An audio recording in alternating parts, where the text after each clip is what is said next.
he's doing that. Okay, right. All right. Okay, I think we've got liftoff. I hope so. We seem to have something working anyway. Well, very pleased today to be able to introduce Dr. Helen Mason, talking about our dynamic sun. All the details are in the piece of paper you have in front of you. When I looked at the sun with my telescope the other day, it was really boring. There were no sunspots at all.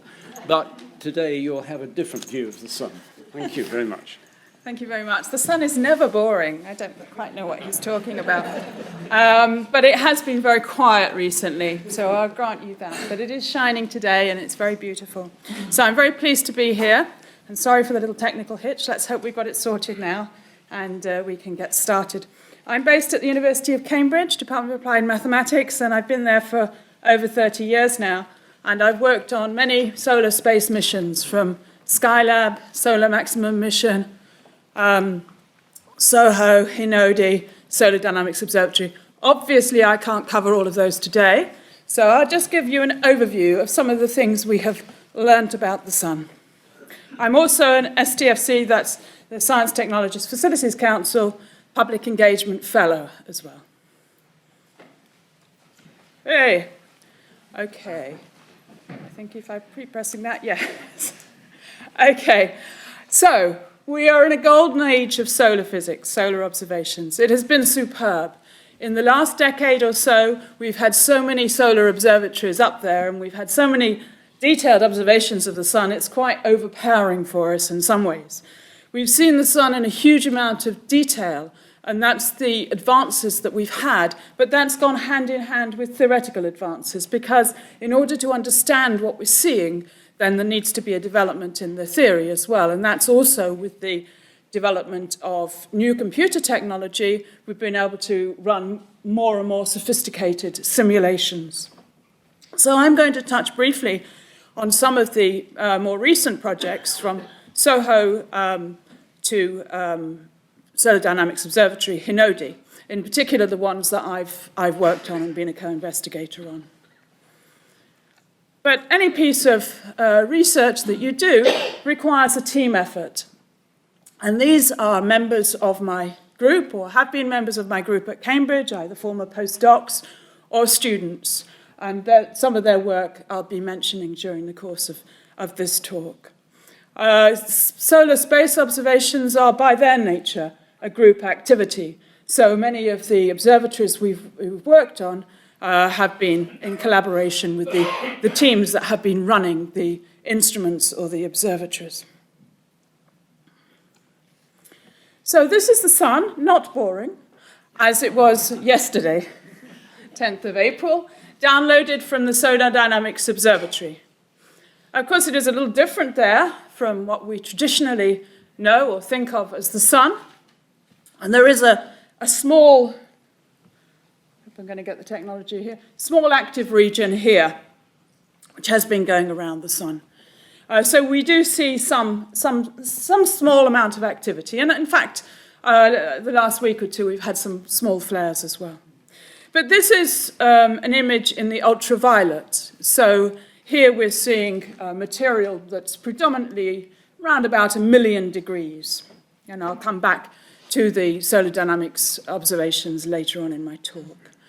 So I can't cover everything, and I'm going to focus my talk on sunspots, solar active regions, and solar flares, which is some of the areas that I've worked in. This is a more traditional view of the sun, and I don't know how many people here are amateur solar observers, have solar telescopes. How many people here have solar telescopes? Okay, quite a few. It's not too many, because a few more could have them. It's a really good opportunity, because daytime astronomy, it's also a good opportunity with schools as well, which I'll talk about maybe towards the end of my talk. But the sun, of course, is just a star, like many other stars we see in the sky. It's a middle-aged star. I'm afraid I'm a little bit past middle age now. I'm getting towards the old age now, but it's a middle-aged star about halfway through its lifetime, 4.5 billion years old. And it's huge. So if we look at the size of the Earth is about the size of that sunspot there. And the surface temperature is around about 6,000 degrees. This movie, oh, where's he gone? Movie, yeah, sorry, should click on it, yeah, okay. Is it going to go? Yeah, in a minute. Click on there. Play? No, oh, it's not going to move. Sorry, hope the other ones are. Be disappointing if they're not. Galileo. You all know about Galileo. He's famous for his observations of the planets. One of the first people, not necessarily the first person, one of the first people to use a telescope to look at the heavens and confirm Copernicus's view of the solar system. He also studied the sun, and he got into trouble there as well. These are his actual drawings, and if I could get them to work, you would actually see the sun rotating. It takes about 25 days to rotate.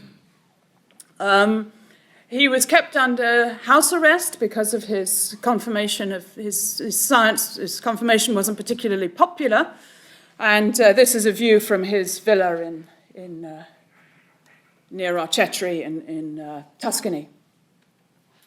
In case you're feeling sorry for him, you don't need to feel too sorry, because he did have a full wine cellar as well. So he studied the sun by projecting an image. This is where I warn you, never look at the sun directly. It can damage your eyes, project an image, or use a special solar telescope. Don't tell me none of the movies are going to work. Okay, so the sunspots go through a cycle of activity. I'm going to try and make that one work. Is that one not going to work either? Come on. Cannot play it. I don't know why. Sorry. That means we're not going to see all the beautiful movies I've got, possibly. We'll see. When there are very few sunspots on the sun is quiet, and we have very little activity. When there are a lot of sunspots on the sun, then we get huge explosions, solar flares, coronal mass ejections.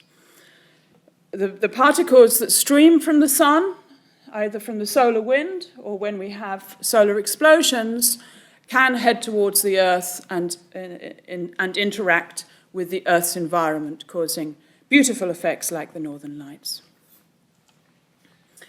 Here we can see the sunspot number as a function of date along the bottom here, from 1900 up to 2000, and you can see the cycle of activity. It's approximately 11 years or thereabouts, going from very few sunspots to a lot of sunspots. Another of my very favorite scientists, astronomers, mathematician, is Newton. Not least because, obviously, he was in Cambridge. So I like to walk along the backs and think that I'm treading in his footsteps, somehow absorbing some of his genius. I keep hoping. And of course, he's famous for his work on calculus, on his work on gravity, but he also studied light, the nature of light. And here's his treatise on light. So he realized that the white light was made up of the colors of the rainbow, and proposed different theories, and there was a lot of discussion and debate on those theories.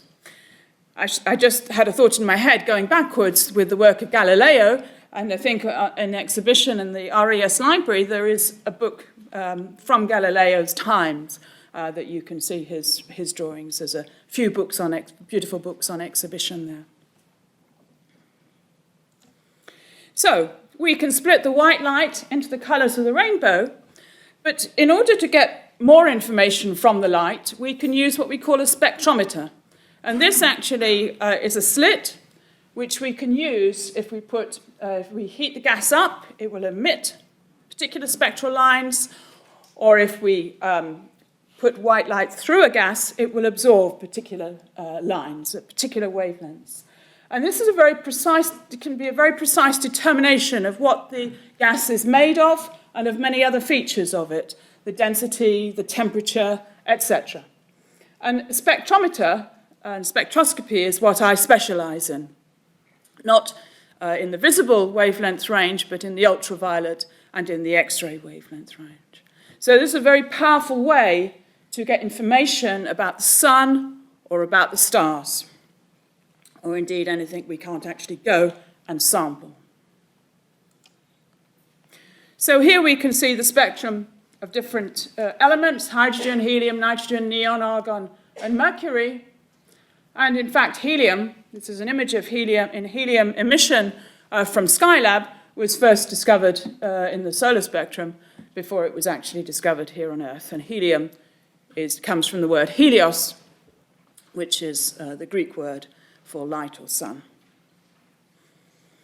So that was a great success story. How many people have seen a total eclipse of the sun? Oh, quite a few more. Quite a lot of enthusiasts here. How many people are hoping to see it in August in America, in the USA? Yeah. Booked already, I was going to say. Ticket prices are rising very fast on the flights, and the accommodation is now about £1,000 a night, I think. So it is going to be a huge event. August 21st, across the whole of the USA, from west coast to east coast, and actually probably almost everybody in the USA will see a partial eclipse, and those on the totality path hopefully will see a total eclipse, weather permitting. I'm fortunate, I have seen 2 total solar eclipses, and I have to tell you they are awesome. Everybody agree with that one? Who's seen them? It is an awesome experience. Not just because the moon is blocking out the sun and it gets a little cool, it's very eerie, the sun goes out in the middle of the daytime. It's actually quite unnerving, even for those of us who know, solar scientists, who know exactly what's going on. So the moon is, during a total eclipse, is precisely the same angular size as the disk of the sun. So the disk of the sun is emitting about 1 million times more light than the solar atmosphere. This is called the coronal light, the corona. So we only really see that corona during a total eclipse of the sun in the visible. We can simulate an eclipse with a coronagraph, an instrument, but we can't get quite as close to the limb. It is a beautiful phenomena if you get the opportunity, but since the weather is often very variable, it's good to plan an additional holiday at the same time somewhere, just in case, not to be too disappointed. So when they turned a spectrometer to the solar corona, solar atmosphere, during a total eclipse back in 1861 and thereafter, they saw some very strong emission lines in the visible. A green line, a yellow line, and a red line, and quite a few other spectral lines. And they were unable to identify what these were due to. So they'd had such a lot of success with helium that they invented another element called coronium, named after the corona. Sadly, that was a scientific theory that went down a cul-de-sac. They couldn't fit coronium into the elements in the periodic table, so they had to think again.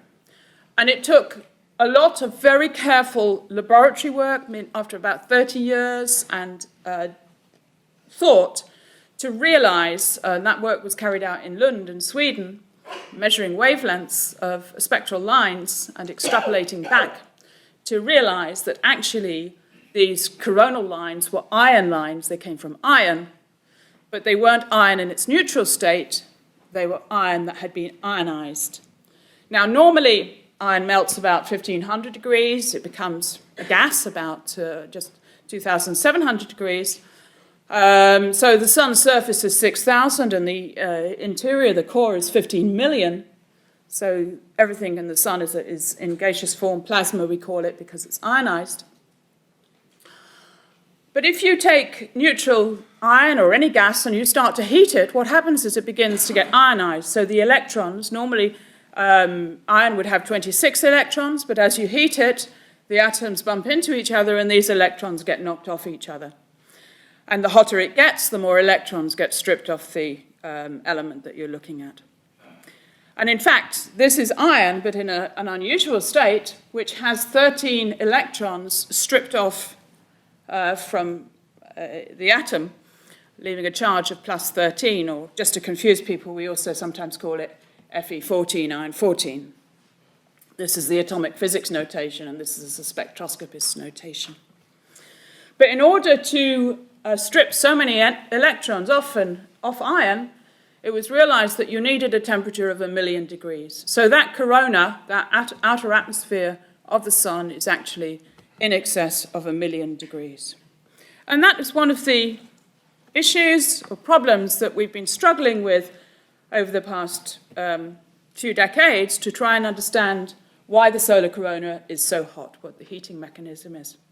We haven't fully solved the problem, but we have got a few more clues now, and I'd hope to show those to you, indicate those to you.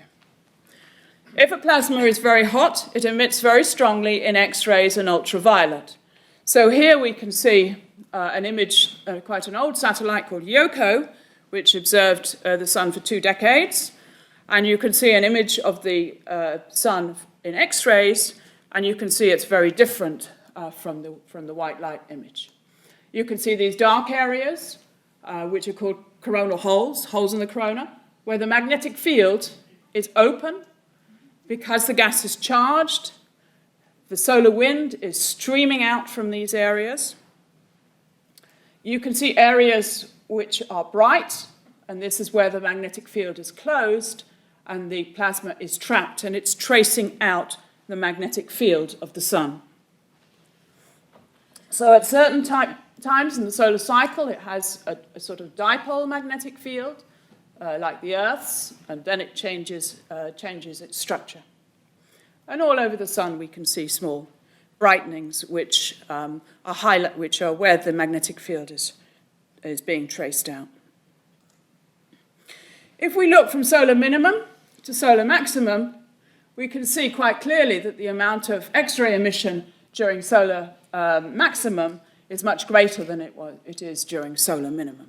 So although the visible light in the sun doesn't change dramatically, the ultraviolet and the X-ray light from the solar atmosphere changes tremendously during the solar cycle.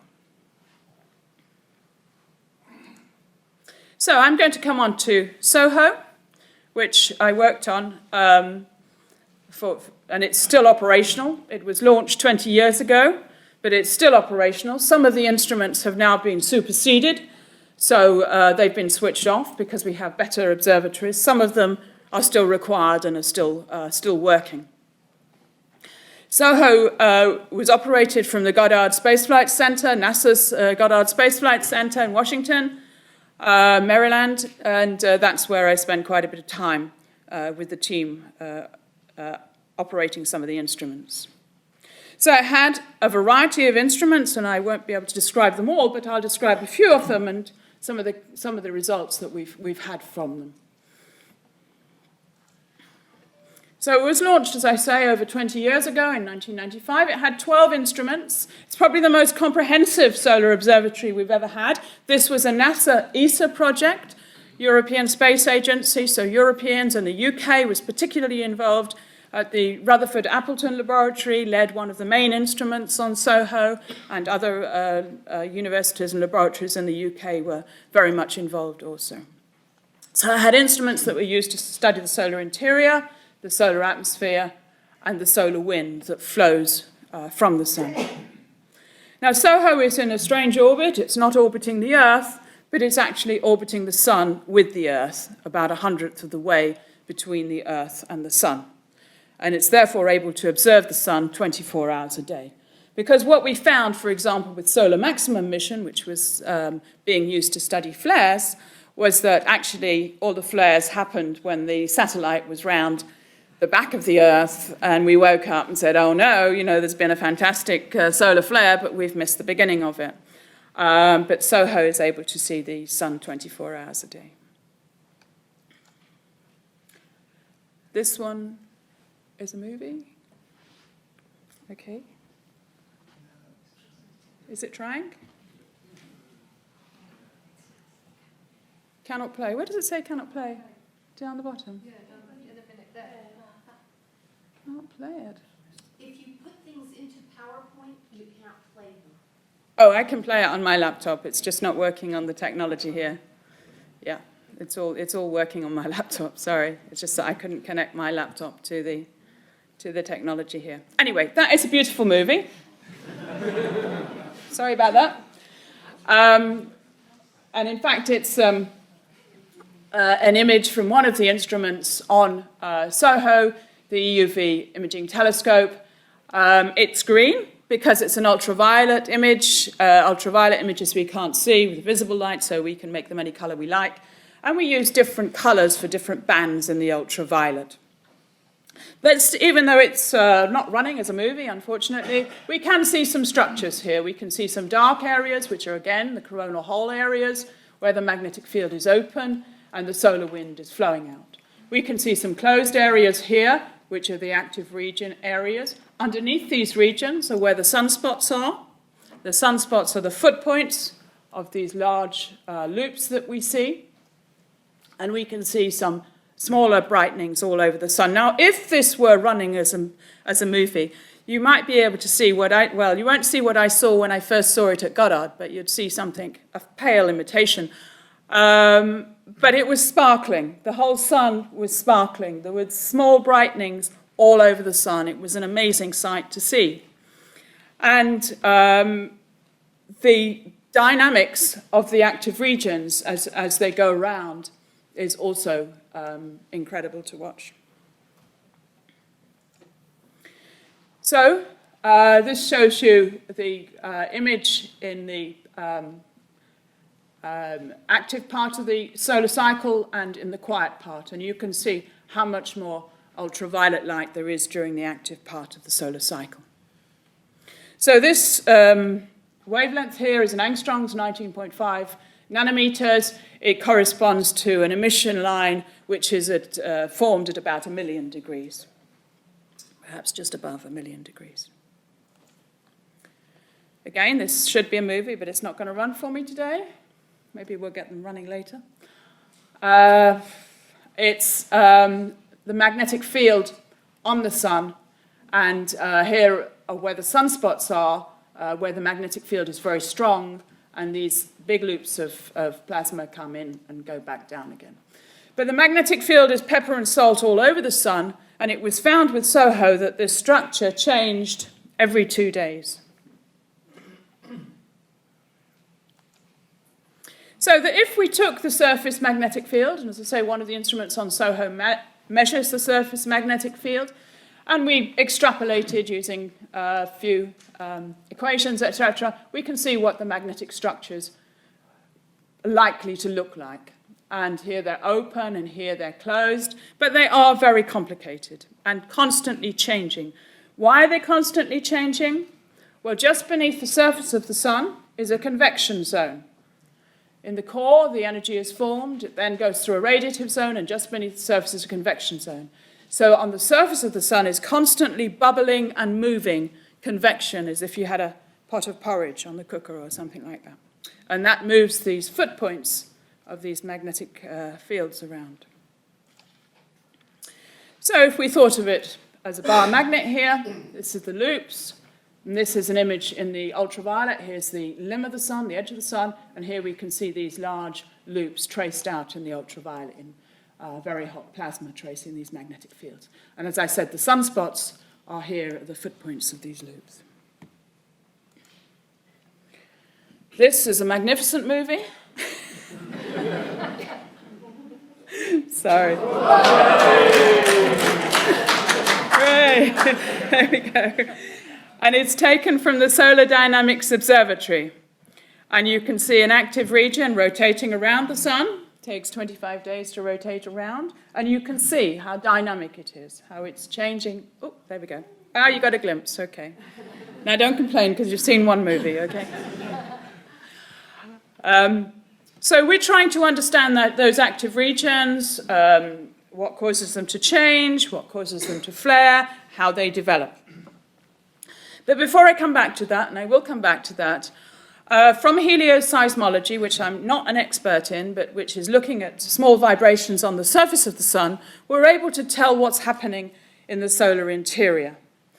And here we can see, as I say, that the equator takes about 25 days to rotate, but at the polar regions, it's slower. It takes 30 days to rotate around once, to spin around once. And from the helioseismology, they're also able to determine what's happening in the core and find that the core is spinning at the same rate as the equator. Now, as the magnetic fields are formed, and they're formed just beneath the surface we think they're formed perhaps between the radiative zone and the convective zone. We've got spinning charged gas, which is forming the magnetic field. They rise up through the surface. First of all, the equator is spinning faster than the poles, so they get twisted around and around and around like this, and then they rise up through the surface and erupt through the surface of these large loops of magnetic field, and the plasma is tracing these out. And then they get dissipated when we have solar flares or we have other things happening, and the whole process starts over again. Actually, in life is never simple, so I think this is a more complicated diagram illustrating what they really think is going on as these magnetic fields get twisted around, and there are also additionally huge convection currents that are carrying the magnetic field. So I'm going to come back to spectroscopy, which is my comfort zone, and tell you a little bit about Hinault D. Hinault D is a joint Japanese NASA UK satellite, which was launched just over 10 years ago and has been very successful. The aim is to look at the connection between the solar surface. So we have an optical telescope which looks at the solar surface. We have an EU spectrometer which is looking at the solar atmosphere a little higher up, Coronal. And we also have an X-ray imaging. Now, the difference between an imaging instrument, some of the movies and images I've shown you have been from an imaging instrument, is that we can't see the spectral lines. We just take a wavelength band, and in that band there is a spectral line, but we can't see the spectral lines in detail. Now, imaging instruments can be very fast. We can get images very quickly, and they can be very large. We can get full sun images as well. But with a spectrometer, we're able to get a lot more information, but we can't necessarily cover such a large field of view, and it's a little slower to get the information. So I was working with the team on the EUV imaging spectrometer, EUV spectrometer, ICE, and that's led by the group at Mullard Space Science Laboratory, part of University College London. And Louise here is a professor there, and she's the lead scientist for the ICE instrument. She's also now very much involved in building an instrument for Solar Orbiter, which will be launched in 2019, probably early 18, spring 2018. So, as I say, with a spectrometer, we can't necessarily cover the same field of view. We can't see the whole sun. We have a slit, and along that slit, we can resolve spatially along the slit each element, and we get a spectra at each element along the slit, a spectra like this, covering a wavelength range. And we can raster, which is make an image across a particular area, but that takes time. Now, a spectrometer is a very complicated instrument to build. It's a very complicated instrument to operate, because we have to decide in advance what our science objectives are. We have a huge choice of parameters, what area we want to scan across, what the exposure is, what spectral lines we want to pick up. And one of the major problems with SoHO and also with Hinault D is the data transmission rate. So we're limited by the amount of data that we can actually bring down. So we may have a beautiful photo, it's not a photograph, but a beautiful set of data. In olden days, it would have been a photograph. But it's like as if you have a photograph up in space, but you have to choose which part of it you can bring down, because you can only bring down a certain part of it. So a lot of our work is in designing sequences, observing sequences, and then programming them, making sure they're working, to actually send up to some of these instruments, these spectrometers. In addition to that, we need to understand the spectra. And this has been a large part of my work. I work in a theory group, but I combine theory and observations very closely. And I started off in an atomic physics group, so understanding atoms, the processes that go into producing emission lines from atoms in ionization recombination. And together with colleagues from the USA and from Italy, we've built a huge atomic database, which is used to analyze spectra from the sun and from other astrophysical objects. We gave it a nice name, Chianti. It doesn't really mean anything. We tried to find some things that it might mean, but we didn't really find anything. But we gave it a nice name in the hope that people would use it, and it has been very successful. It is now universally used in solar physics, and we have many citations. And what we do is we get atomic data from the literature, but we also calculate a lot of the atomic data ourselves, data that is missing, wavelengths, transition probabilities, electron scattering rates, etc. All the data we need in order to be able to theoretically predict what the spectra would look like for certain conditions in the sun. So we update this regularly, improving the atomic data in there and testing it against the observations, and the latest release was last year. So here we've got the spectral lines from the Hinault D instrument, the ICE instrument, and you can see, well, you may not be able to see, but there is a whole range of elements, iron, sulfur, silicon, all different elements, but also a whole range of lines coming from those elements. And we're then able to understand better what the temperature structure, what the density, we can also get density, we can use different diagnostics to get density of the particular features are that we're looking at.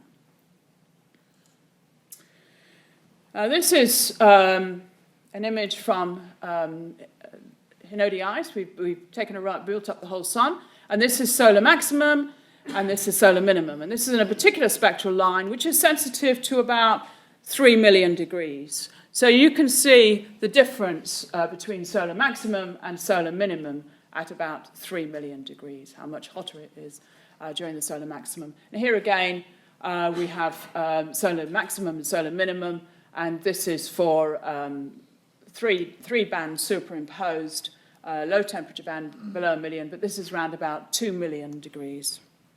So you can see the contrast between solar minimum and solar maximum for the ultraviolet emission, as it was for the X-ray emission.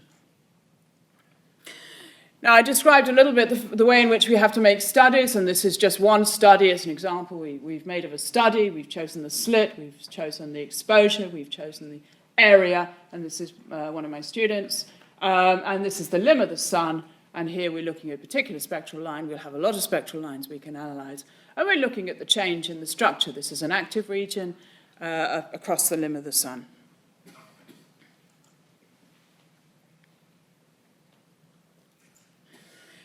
From the spectral lines, and we can get a whole range of spectral lines, we're able to derive here, this is the electron number density, that's the number of electrons, it's proportional to the density, and we find that it's very high in the core of the active region, and we can find how it falls off. So we can compare that with models of an active region, theoretical models of an active region. We can also get the temperature structure. So here, red is a very high temperature, that's about 4 or 5 million degrees in the core, maybe 3 or 4 million degrees in the core, but cooling much cooler in the outer regions. And here we're able to then directly compare with what people who are building theoretical models are predicting. Now, spectral lines are also able to give us information about material plasma flowing towards or away from us. So basically, the Doppler effect, as you would hear if a train went past or a car went past, the frequency changes, and we can determine from the position of the line where the plasma is moving towards us or away from us. So here blue is moving towards us and red is moving away from us. And with ICE, we were absolutely stunned when we got these initial measurements of the plasma shifts, and we saw these very large outflows, blue moving towards us at the edges of the axis and active region in a particular line, And here we can see these outflows. Now, it's possible that these outflows coming from the edges are connected with the solar wind. That would be the slow solar wind. There's two components in the solar wind. And that's something that we're probing a little bit more. A process that is really important in the solar atmosphere is that of magnetic reconnection. And this is when the magnetic field lines either get twisted up or they don't like the configuration they're in, and they snap and they change. And when they do that, they go into a lower energy form, or potential form we call it, and magnetic energy is released in the form of thermal energy or kinetic energy. Now, this can happen on small scales, and I'll show you that in a minute, which we think is one of the processes which is transferring energy up from beneath the surface of the sun, being channeled up through the magnetic fields and then released when these magnetic fields change up in the solar corona. Or it can happen on large scales when we have a solar flare. So on small scales, we can have these loops, and they're made up of many, many strands. And we can move the footpoints of these loops around and get them twisted up. They don't like being twisted up. They reach a certain twist, and then they change and they reconnect to become in a smoother configuration. And when they do that, we can get heating at many points along these loop structures.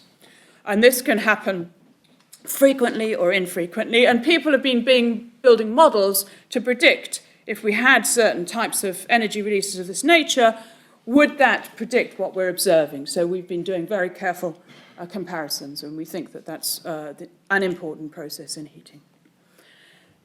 I'm going to move on to Solar Dynamics Observatory because I realize time is ticking. I'm not sure whether these movies will work, but this is what we call our eye on the sun.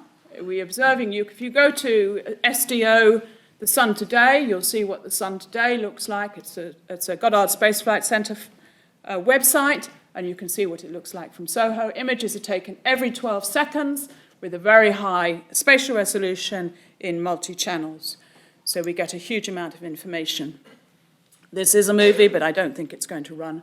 But it shows you the images in different temperatures. Now, I think it's going to probably not run. Does it say it's not going to run? Cannot. Okay. We can see a whole range of temperatures. So we've got whole bands simultaneously. We've got bands in the ultraviolet simultaneously, and we can track what's happening up. This is 600,000, 2 million, up to even flare temperatures. So again, if we took an image from the Solar Dynamics Observatory, and this one has 3 different ultraviolet bands superimposed, so the dark blue is about 1 million, and then yellow is getting a little bit hotter, maybe 2 to 3 million, and here we can see again these loop structures connecting those sunspots. Solar flares. Okay, so we've done a lot of work on solar flares over the years with Solar Maximum Emission, Skylab, and we think that this process, magnetic reconnection, is really important in solar flares also. We get a huge ejection of material taking place. It becomes unstable, it ejects, and then we get reconnection happening at this point here where the magnetic fields change their configuration and high-energy particles are accelerated down to the footpoint regions. And here we can see a solar flare taking place in the SoHO data. It's so strong, it's so bright that it's bleeding out the detector there. This one probably isn't going to work for you, but this shows you an act. I don't think they're going to work. Shows you a movie of an active region here in different bands. I'm going to move on because I've got some other things. Don't know whether they're going to work. The other things. Ooh, want to move on? Okay. So we classify solar flares by the amount of X-ray emission that comes out of them, and this is measured by a GOES satellite. But we go A, B, C, M, X. So X is a really large one. A, B, C are quite small ones, and it's basically this is on a log scale. So basically, it's the increase in the amount of X-ray emission that comes out of them. We have had some quite significant Xclass flares that you can't see on this movie. Oh, there you go. Righty-ho, that one worked. Okay. That's with Solar Dynamics Observatory. And it's believed that one of the, and that this is on show in the RES library, this drawing from Carrington back in 1859 in the visible. He saw this brightening in the visible, which he attributed to a very large flare. He went away, I think, to get his wife, and by the time he'd come back, it had faded a bit. So she probably didn't believe him. But anyway, he did draw what he saw, and it was a very bright flare. And the concern is if we do have a flare of that significance, and that's thought to be, we start going X, and then we go 1, 2, 3, 4, 5, so X1, X2, and it could be so X20, 23, something like that. It had effects on radio communications, it had aurora, it had the effects that we would interpret as a very large flare. And such a large flare in modern technology, with modern technology, could be very problematic for us. This just shows you how the magnetic field gets twisted up beneath the surface in these strands and emerges through the surface and then reconnects. This is not going to work for you, but that's an example of a flare. Oh, maybe? No, I don't think so. So you can see how twisted up that magnetic field is before the flare occurs. So here's another view. We get material ejected out, and then we get reconnection happening here, and then we get the formation of these rather large and beautiful, very hot loops. So what we can do is we can try and model this, and then we can compare the temperatures that we see in the loops and what we see from the loops with what the observations show. Here's an example with the latest satellite IRIS, where we're looking at a very high temperature line. This is iron which has had 20 electrons stripped off. So this is formed at a temperature of 10 million degrees. And this is the work of one of my students. And she's actually looking at this whole standard model for a flare and watching the material evaporating up into those loops and being heated. And that's us celebrating over in the Center for Astrophysics, who we work with in Boston on the IRIS data. So the last topic I really want to cover is coronal mass ejection. So when we have a solar flare, we can have material ejected out into space. Now this is a coronagraph. It's like a simulated eclipse. The sun is actually here, and here we can see huge amounts of material emitted into space. This can happen with a flare or independent of a flare sometimes. Here's an example from the Solar Dynamics Observatory in the Helium emission of a beautiful eruption of material on the sun. And remember, the Earth is tiny in comparison to that explosion eruption. If that was working, you would actually see material streaming from the sun. But I don't think it's working. So, and again here, we would see material bursting out from the sun and streaming out. Now, some of these movies you can find on the web.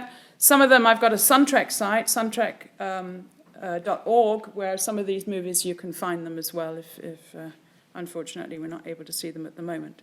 But certainly these ones.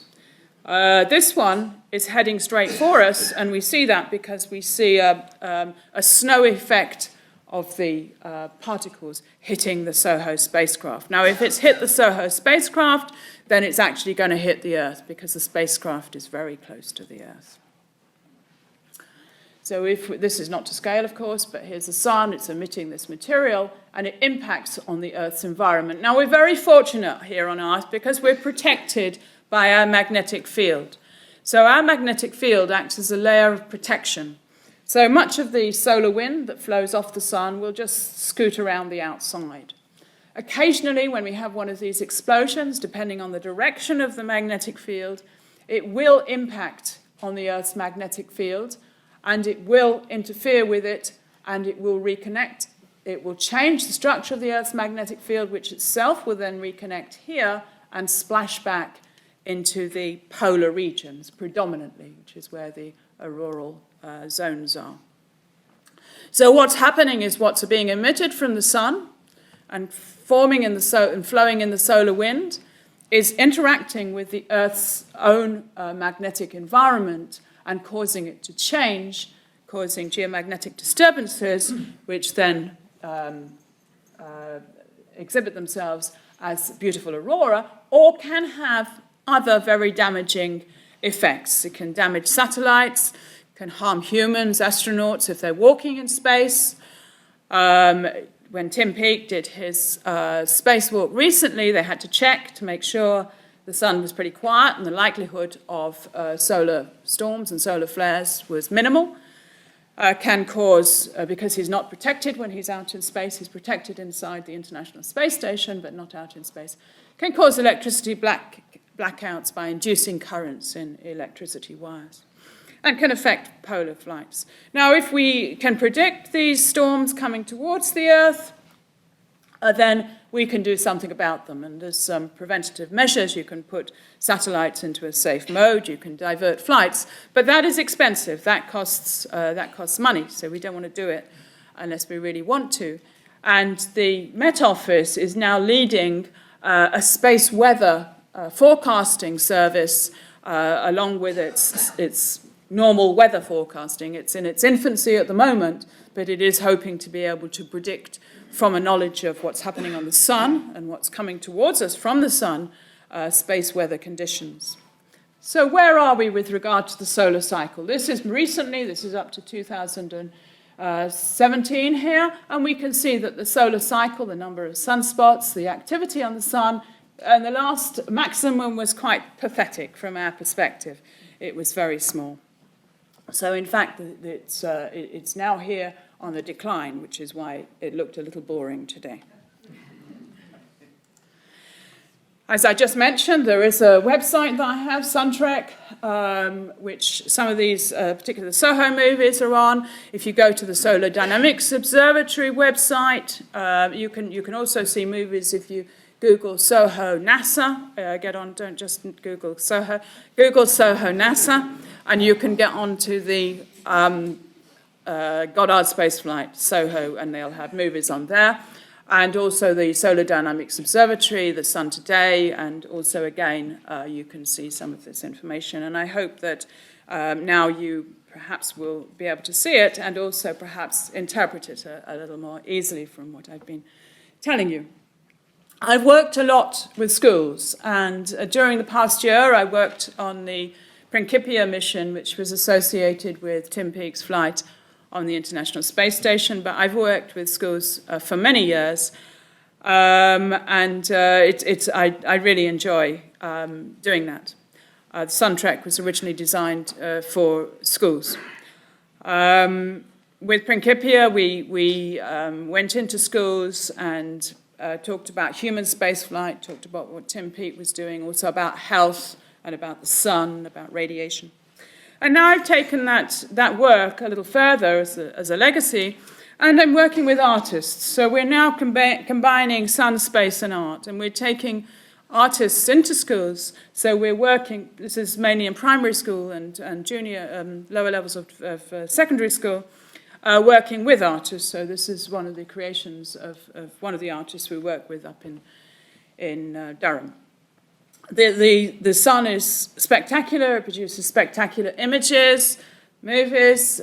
Space is spectacular. The images that Tim Peake saw, the aurora, all sorts of things that he saw in his book of images from space, but also astronomy in general produces some amazing images. So we're also trying to get the students not just to admire the images, but to also perhaps understand a little bit more about them and what they represent. So these are some of the artworks. We've been working in Wales, we've been working up the north in Liverpool, and in London. This is and also at an inner city school here in London. So these are some of the images and the beautiful artwork that the children have been produced. And you can see from their feedback from the children, it was quite good. The little post-it sticker said, "The best day of my life." So I think I'll end it there. Thank you.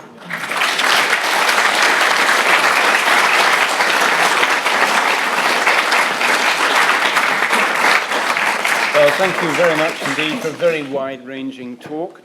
And we do have time for questions, so yes, you're the first, why not? The microphone is coming. Thank you very much for that talk. On the decline in the last 20 sunspot cycles, which you just mentioned at the end, what's our explanation for that at the moment? And in that context, what other cycles do we see or envisage in the sun rather than the 22-year one? Longer term ones, for example, more to minimum, that kind of thing.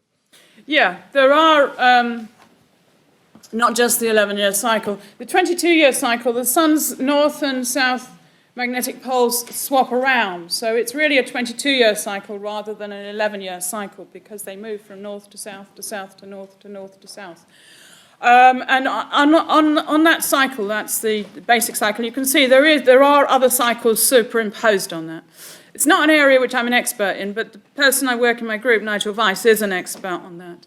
And they can do some modelling that predicts the changes from a dipole to a multipole in different ways. And that can predict how the amplitude of the sunspot cycle can change.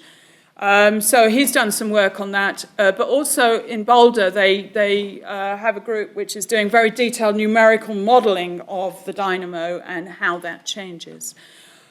It is thought by some people that we might be entering the Maunder minimum, which the gentleman mentioned, was a period when there were very few sunspots, and it's thought to be, although I saw a recent article which was questioning it, perhaps correlated with, certainly in the northern hemisphere, maybe some cooling ice ages or something like that.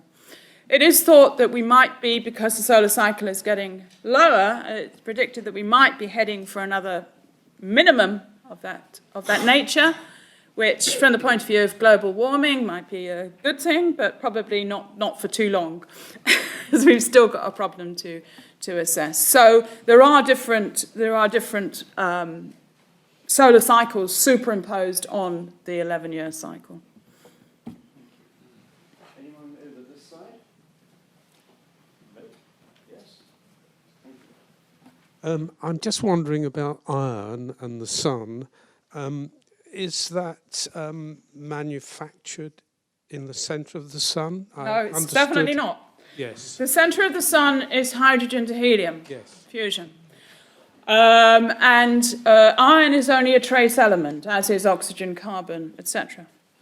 But it was manufactured in the supernova explosion of a massive star before the solar system was formed. So, yes, as it is of the Earth and the other planets. So that basically we wouldn't be here at all if it hadn't been for the fact that there was a huge supernova explosion. The sun will end its lifetime as a red giant, and then it'll blow out its outer atmosphere and end up as a white dwarf, as a planetary nebula. It won't have a super explosion. It's not massive enough. If it were 10 times more massive, then it would end up as a supernova explosion with a black hole in the core. And that's what was here before us, or thought to be. Or possibly there were several. We don't know. Maybe. It's possible, isn't it? Somewhere down the back there. Do I see a hand? What about? Yes, thank you. Over here.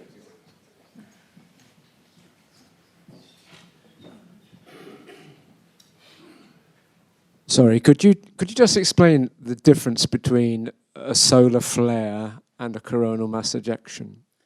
I'm a bit confused about the difference. Yeah, I think it's confusing because I don't think the relationship between them is so well established.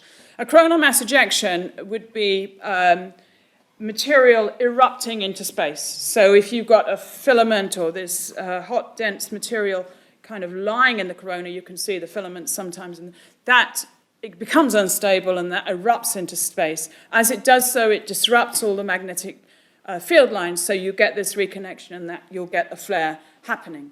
But a flare, but it could happen in a quieter time of the sun as well. It doesn't necessarily just have to. Sometimes these huge prominences form across the sun and they can erupt. and there can be a small flare associated with it. Or sometimes you could have the magnetic field is so tangled up, you could have a flare without the coronal mass ejection. It's just the magnetic field has got very tangled up. So I like to think of it really as the energy from the magnetic restructuring in a coronal mass ejection is going into motion, into kinetic energy, whereas the energy in a flare is going into acceleration of particles, but also into heating, because it reaches temperatures of 10 million or 15 million. But the exact relationship between them, chicken and egg, people have been trying to predict, which comes first, how does that do, which disrupts which one, and I don't think there is a clear consensus on that yet. They're related, but not necessarily the same manifestation of energy release. Thank you. Another question here? Can you tell me how you protect your spaceships that are actually measuring the sun from the sun? Yeah, they seem to be quite hardy, actually. SoHO obviously is closest. The others are orbiting the Earth, so gets some protection. But I mean, it does get spattered by energetic particles coming from the sun, and it doesn't seem to worry too much, to be honest. They kind of put it down into a safe mode when it gets really harsh. But on the whole, it's lasted 20 years, and the instruments are still operating. So it doesn't seem to be too bothered. Of course, there are plans to have instruments which are going closer to the sun. Solar Orbiter will go quite close, and then Solar Probe will go very close. And those might be, they need to be protected from the radiation, but also maybe a little bit more from the cosmic radiation. But that radiation doesn't seem to have knocked out. I mean, the main thing would be to knock out a component. I'm not sure technically how they're protecting the major components. So there's a certain amount of redundancy sometimes built in. But for humans, of course, the radiation is lethal. So, for example, on the Apollo flights, I think between Apollo 16 and 17, there was a very large solar flare. Fortunately, there were no astronauts on the moon. The moon is unprotected. Had there been astronauts on the moon, they would have got a lethal dose in about 3 hours. They would have had to have got them back very quickly. So it is a problem for astronauts, as are cosmic rays, for example, going to Mars or something like that. That's the biggest challenge for human spaceflight, or one of the biggest challenges. I'd say the biggest is actually cosmic radiation and radiation from the sun, how to protect the astronauts from that. I think we have one more. Yes, here. Thank you. If the sun's rotating and it has an axis of rotation, does that mean that the emissions from the sun are different at the poles from the equator? The emission in the sense of the radiation that's coming? Radiation, Yeah. things you've mentioned. Yeah, we tend to observe the sun mostly in the ecliptic. That's what most of the observations have done. We've had Ulysses was a satellite which sampled the solar wind, and that went over the poles. But we don't have many observations of the polar regions. But that's why Solar Orbiter is planned not just to go close to the sun, but it's planned to go out of the ecliptic. So we can actually get more observations of those polar regions, because at the moment we can just see them. We can see the sun is slightly tilted sometimes towards us or away, but we can't really see those polar regions very well. So certainly there is a difference, because in general we get those big coronal holes as well. So and they are characteristically cooler, and the gas is flowing out of them. But we'd want to understand better the relationship between the poles and the equator. Yeah. Well, I think we must leave it there, because we've gone past 2 o'clock. And just ask all thank you for this.